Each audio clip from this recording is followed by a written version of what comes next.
go to school, get a job, get married, have children, grow old together, and die.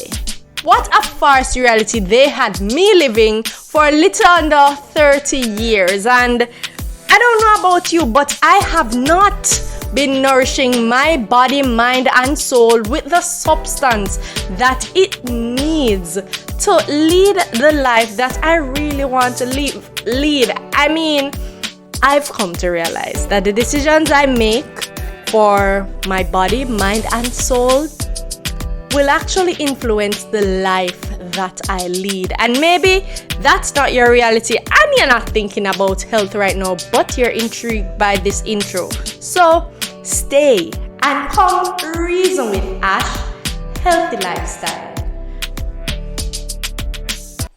Hi everyone, and welcome to another episode of Reason with Ash Healthy Lifestyle.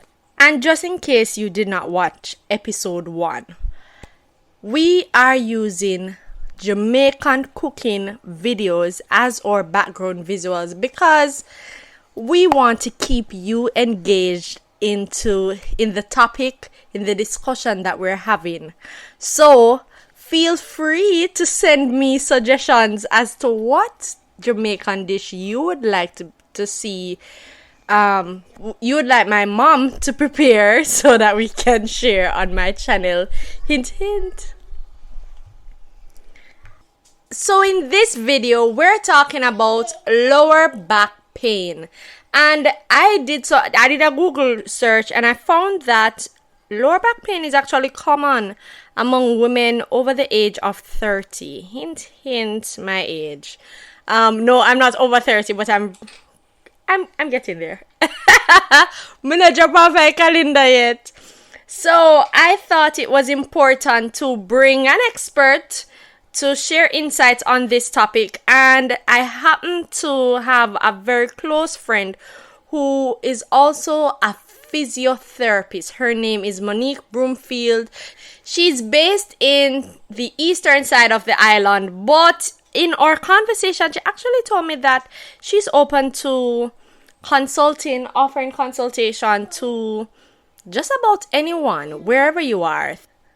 I'm not going to be talking long for this intro, right? But I think it's important for us to talk about lower back pain and how to manage our pain. Just a little insight. So a couple years ago, when I met Monique, I was working as the marketing and communication specialist for a rehabilitation center in Kingston. They offer physical rehabilitation services, right? And of course, Monique was also working there. And we gelled well because she has an interest. We share similar interests, and one of the things that allowed us to gel, she recognized that I have a serious issue with lower back pain, and of course, she did recommend some exercises that I could do to better manage my lower back pain. So, without further ado, I'm sharing my friend with you today, Monique Broomfield, physical therapist. Here we go. Oh, by the way, before we get started in the discussion, and the background visual for this video is actually rice and peas with brown stew turkey neck, prepared by, of course, my mother, who actually has a catering business. Come follow me. Let me just mention that. Now let's get to the discussion. So for a typical Sunday afternoon, what does dinner look like for you? Okay, so in my house, I'm the only person who is vegetarian or pescatarian. So there'll be two meats. There'll be chicken, maybe, and there'll be fish. So Yes. my dinner would be a escovitch fish or a steamed fish with rice and peas and a tossed salad. Now this can either be tossed salad, I say, which is the raw veg, or a steamed salad, which is the regular broccoli, cauliflower, carrots. And then we would do juices. So whatever fruits I would have got from my patients from the week, whether that's pine or passion or jimbeline or whatever it is, we would make the juice and then we would have that with dinner. Yeah. Oh, that sounds lovely, Monique. That sounds really lovely. All right, so this week we are talking about back pain, and for myself, you know that I always struggle with back Yeah. pain, and I know you've always told me that I should maintain a better posture if I want to, you know, reduce Right. yeah uh Back pain or back prevent pain. a further progression of the back pain. Yeah. Exactly. So, but for people, when you speak about posture, how does posture influence the pain they feel in the back? Okay, so we can start out first by saying what back pain is. So it's really a really general statement to say back pain, but that's anything coming from the lumbar spine. So let me go. So we have the whole spine. So you have the neck, the upper back and chest, and then you have the lower back or lower spine. So it's anything from below the rib cage to the buttocks. That's all of the where constitutes lower back and what we would consider we're in pain in that region, lower back pain. So as I just said, it's anything from your chest all the way to your buttocks, and that literally is your sitting posture. Most persons will have pain with sitting versus standing. If you have pain with standing, it's usually some sort of degenerative condition or something that's causing compression and loading. And that's something you really, really need to go check that out if you have pain with standing. But when you have pain with sitting, a lot of times it is because of posture, of the nature of your job. So if you're sitting for a long periods of time, imagine how that bottom and chest goes from nice erect to flattening into each other. So posture is one thing for sure. Yes, how the chest sits onto the bottom and how that coordinates, but also how long you're maintaining that position for can So, is can there impact the lower back pain. okay? So, is there a best way to sit? Okay, so this is a $1 million question, right? For years, physiotherapy has involved posture correction and ergonomic consultation and all of that to tell you what's the best way to sit. Um, Now it's really more about working you into your space, especially with now we're working from home. A lot of persons are working from home, and a lot more persons are working in front of a screen and staying in a position for an extended period of time. So it's more about fitting you into your space. So even though you can't see, but my leg is quite crossed or cut 10 or however we say it as Jamaicans. And throughout this interview, I'm going to be changing my leg position. So my upper body may not change, but my leg position may change. And that works for me. So it's really about finding a position that works for you and also figuring out what your I don't want to say triggers, but what kind of triggers your back pain? So is it that when you couch to one side for a long time, that's what makes your back pain worse? Or if you lean forward in your chair, or if you sit on the edge of your chair. So it's really about finding out what you do that causes your back pain and then changing your position accordingly. There's no real ideal to say, hey, you have to sit up straight, you have to do this, because most persons, when you sit up straight and flat, it will become fatiguing after a while and you just can't bother and you just go back to the kind of slouching position. But you can slouch. So I'm going to demonstrate you can slouch, but you have to push your bottom all the way back. So even if your leg position changes or your upper body position changes, what doesn't change is the neutral position of your spine. So you want to maintain a neutral position. So whether that is leg position changes or your upper body position changes, what doesn't change is the neutral position of your spine. So you want to maintain a neutral position. So whether that is leaning over to one side, you know you have to adjust your foot. If that's leaning forward, you know you have to adjust where your bottom is and where your lower body is. So it's really about adjusting the position depending on how you have to work, because some persons have to hold their baby while they're working or having to be moving up and down. So, right? So maybe when you come back to the chair, so you move up and down, you come back to the chair, you may not get that comfortable position that you started with, but you have to know, okay, feel it out, being aware of what position is my spine in right now, and then say, okay, how can I adjust to make sure that's neutral at all times? Oh, that was a mouthful. Yeah. So it's really about making your position work for you, maintaining a neutral spine. For me, I used to have a lot of sedentary stuff, but with Makeda, I'm up and down. I'm not always around the computer. And what I find to be helpful, I've started to move around. If I feel as if I'm sitting for more than 30 minutes, I just get up and move around. For sure, for sure. Your suggestion is actually the suggestion I would make, which is change your position often. So whether that's standing or that's sitting or that's driving, because for me, I drive from my job a lot.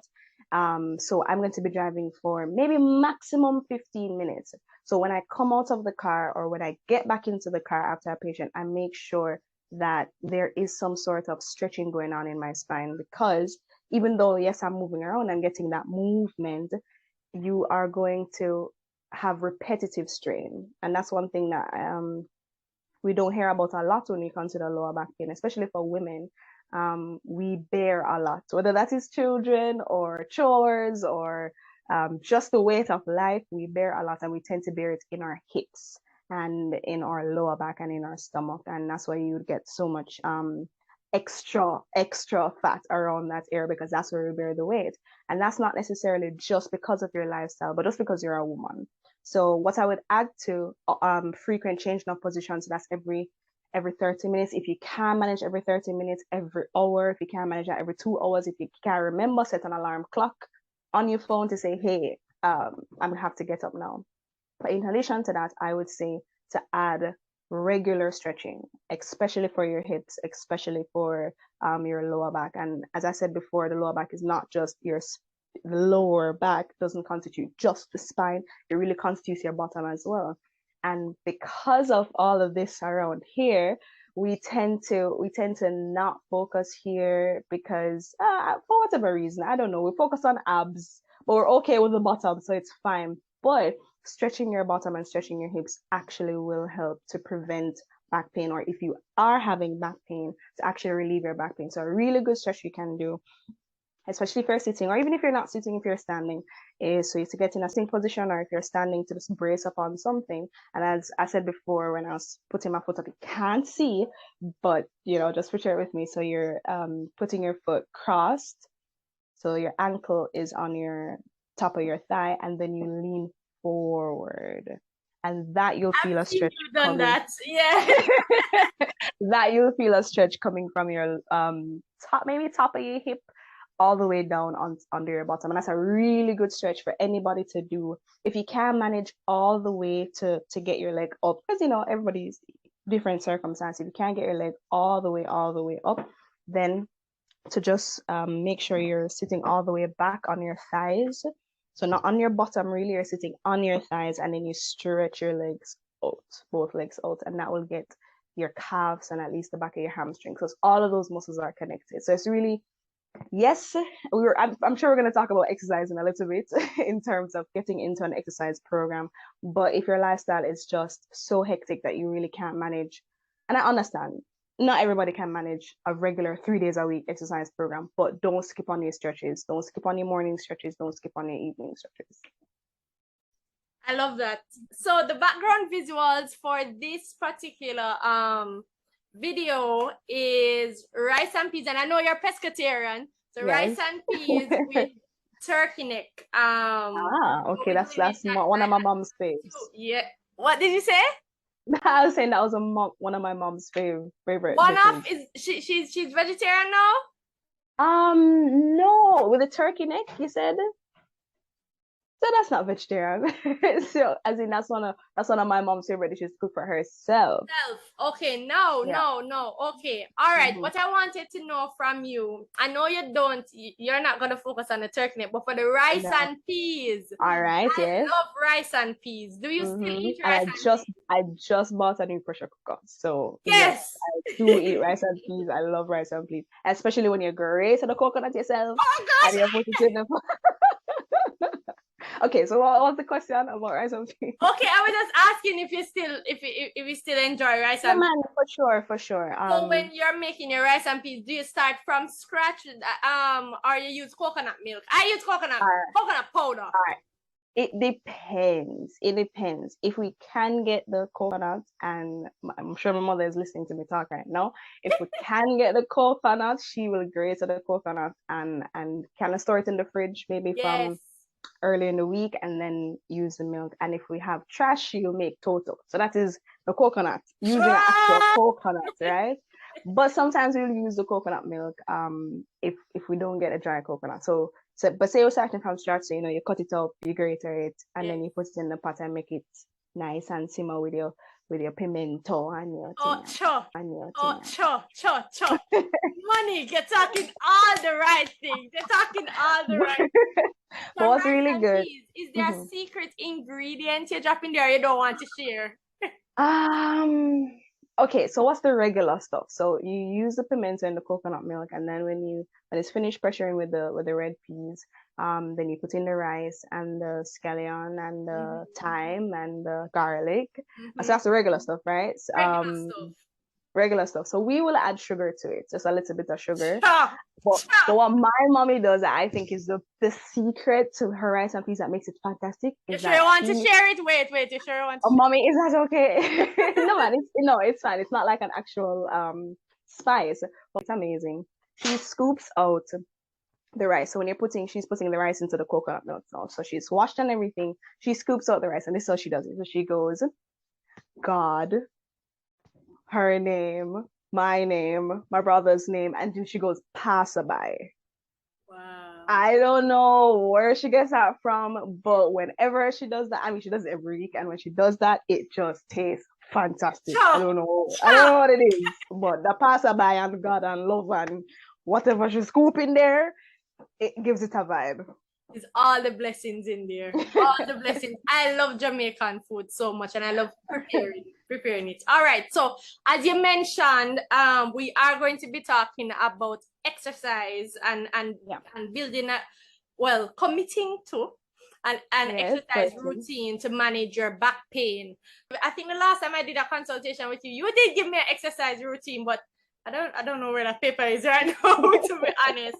But for Mhm. somebody like myself, do a bit of sedentary work, and I also move around because my daughter Yeah. is moving outside of the house to Yeah. go to school, and so my schedule is up and down, but I still find myself with back pain. What are, and I know there's no one size fit all Right. for physical therapy and exercise, but what, in a general sense, is there like a best practice exercise routines for managing back pain? Yeah, for sure. Well, the first thing you want to think about is what's causing your back pain. So you'd want to get it assessed. If it is a recurring pain, if it is, so on a scale of 0 to 10, if it's going from 5, 6, 7, 8, 9, so it's getting in the severe end of pain, you really want to get it checked out. I mean, even if it's mild, you should get it checked out too, but for sure, if it's severe, get it checked out, get it properly diagnosed by a physician, and then seek out a physical therapist to get a proper exercise program. So I, like myself. So you want to do that, especially if you're having recurrent, consistent, severe back pain, because you can be doing something, you can be doing an exercise that actually can be exacerbating the problem, or just really not helping it at all. So if going, I want to go into a little bit of the anatomy, and then we get into the exercise. So the lower back, as I said, is, that's that portion, but in that portion you have muscles, you have bones, you have ligaments, um, and joints. So a couple joints are in that area. So you have the spine, which is a couple different segments, yes. Then you have the hip, and then you have the pelvis. Most of the exercises where lower back pain is concerned will involve core exercises. Now, the core, besides popular belief, is not just your abs. It's not just abs. It is a box or a cube. So it's your diaphragm. As I said, it involves your lower chest.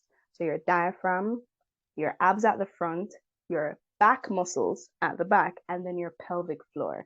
And I think for women, especially women with children, we neglect, not we, but it's neglected, pelvic floor in terms of strengthening and exercises, because there's just not a lot of exercises that says pelvic floor other than Kegels, which is really just a misnomer for exercise. Everybody wants to do it, but nobody wants to properly get diagnosed.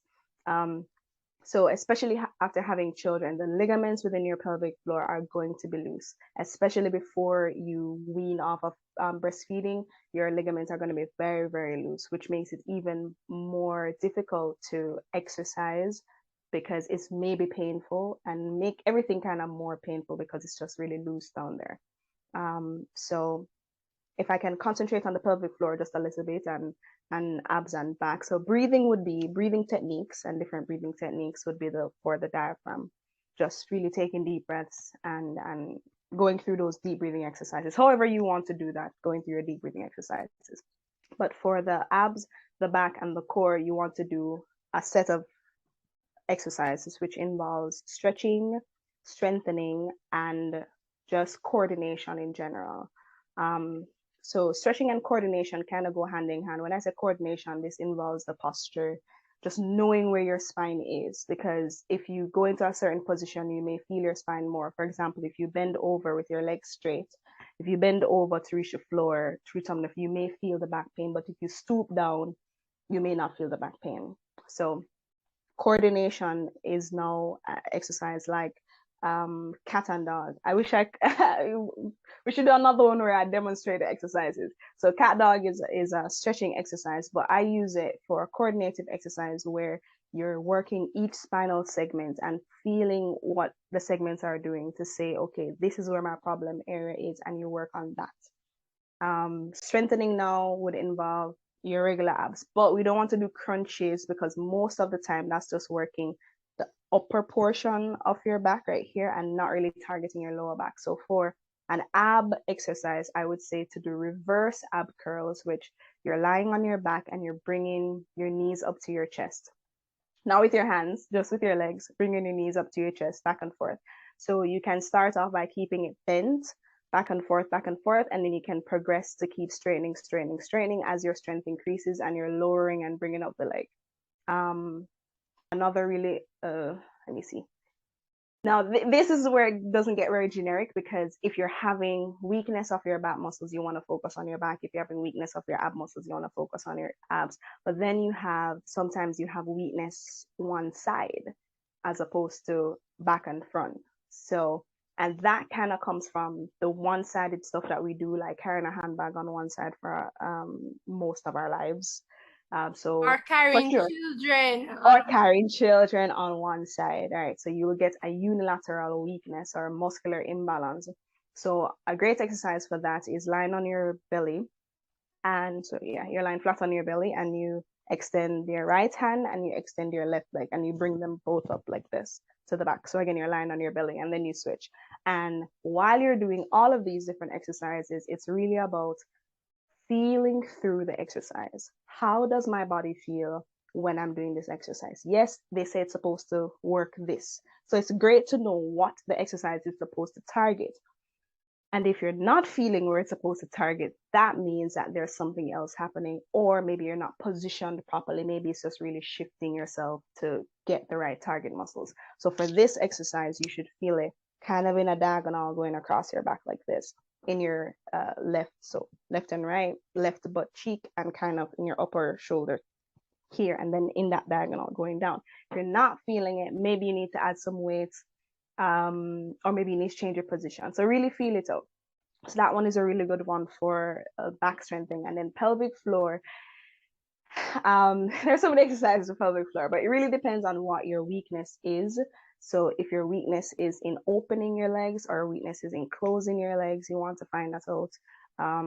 Is your weakness in lifting your leg or in pushing it down? You want to find that out. So you really can target. But another good exercise is clamshell, where you're lying on your side and your knees are bent up to your chest, and then you just open like a clam. So your knees are bent, so this is your body on your side, and then you're opening like a clam. You can add resistance bands to that, and that should work right. You should feel a spot right on your hip bottom.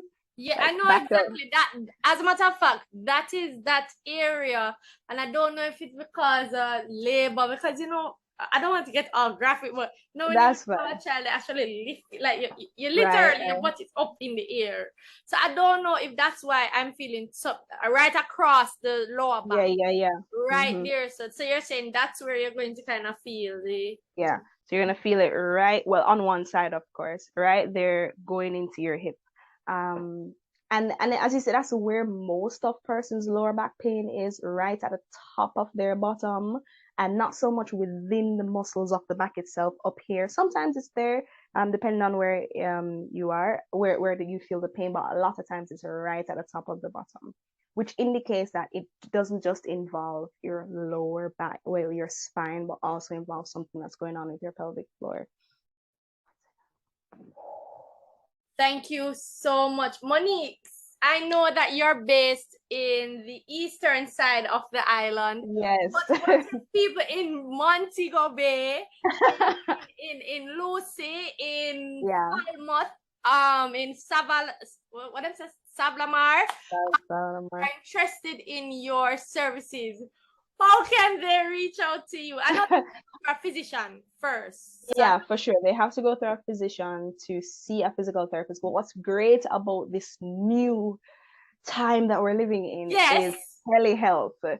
So you can video call me in, whether that's through Zoom or Skype or whatever you have, or even WhatsApp call, and we can have a video session. And that I'm not really sure if they've changed the laws where telehealth is concerned. I think you can do that without having a consultation. I mean, a With the physician's doctor. referral, Yes, yes, right? yes.